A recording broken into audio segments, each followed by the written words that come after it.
Living things are amazing, but how do we classify them? Well, my name's Joshua, and I'm going to classify them for you. You heard me right. But let me first introduce you into the art of classification. That's called taxonomy. But what is taxonomy? Taxonomy is the science of naming, defining, and classifying groups of organisms on the basis of shared characteristics. Basically, it's life's version of a filing system. What's that? Do you smell biography coming on?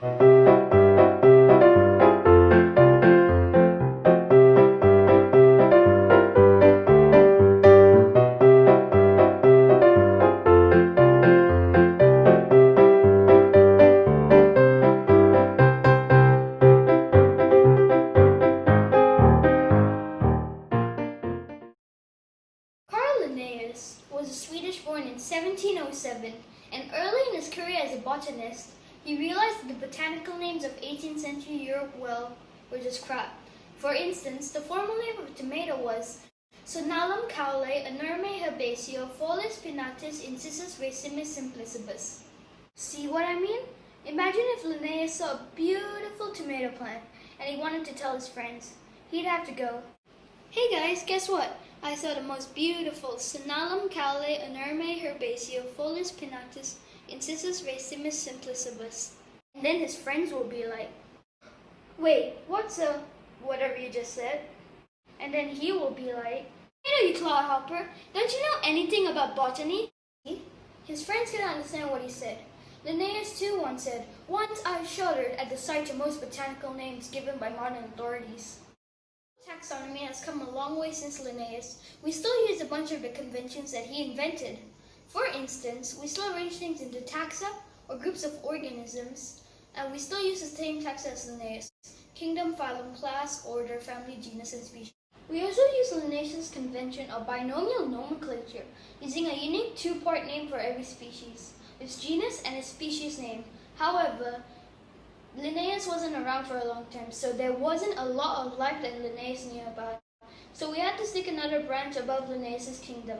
We call it domain, and it's as broad as you can get. So domains are bacteria, archaea, and eukarya.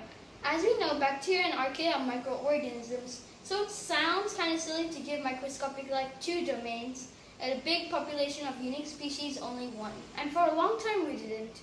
We didn't divide them up into different domains. They hung out in a single domain called Monera.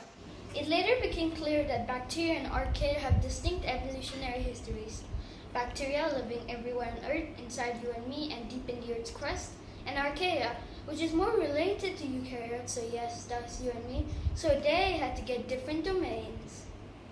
Under the domain Eukarya, we have kingdoms, Protista, fungi, plantae, and Animalia.